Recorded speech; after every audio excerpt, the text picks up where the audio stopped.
Suppose, just imagine that you are living with your best friend in an apartment, and you are like soul sisters or soul brothers or whatever you want to call it, and you have the best bond with this person.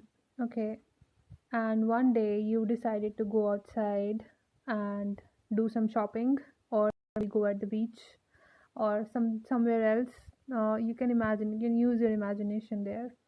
And for some reason you decided to leave your phones at home, or any sort of communicative devices at home, and just go out and have fun and enjoy nature.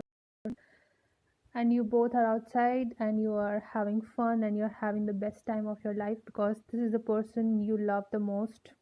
This is the person you are the most comfortable with, and you're having a very good time and you're enjoying.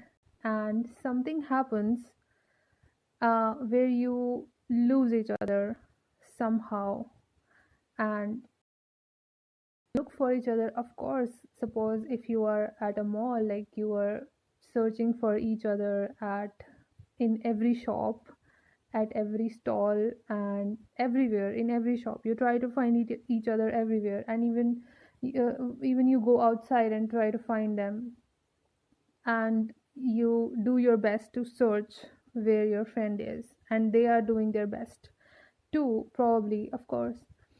And you just don't find them. At the end of the day, you obviously decide that maybe they are at the home, maybe, or maybe not, I don't know. And you go home, and obviously obviously they were obviously going to come back home as well. So you are both at home now, where like home was where you it was the best possibility to find them.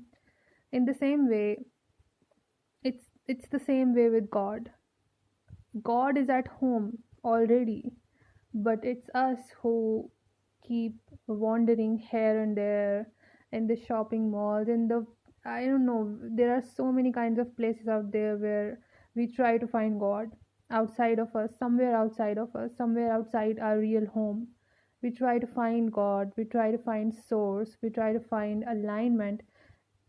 So at so many places, you can count them actually. There are so many n number of places. Sometimes if we try to find God in someone else. Sometimes we try to find God in a temple, or at some holy place. Lot of places. But God is at home, at home.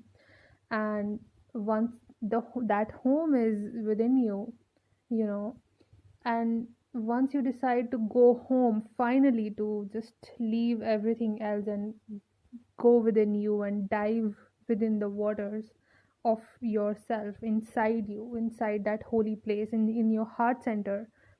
That's where you are really going to find God, because that's the home. Where else will God be? He's at home. But where are you?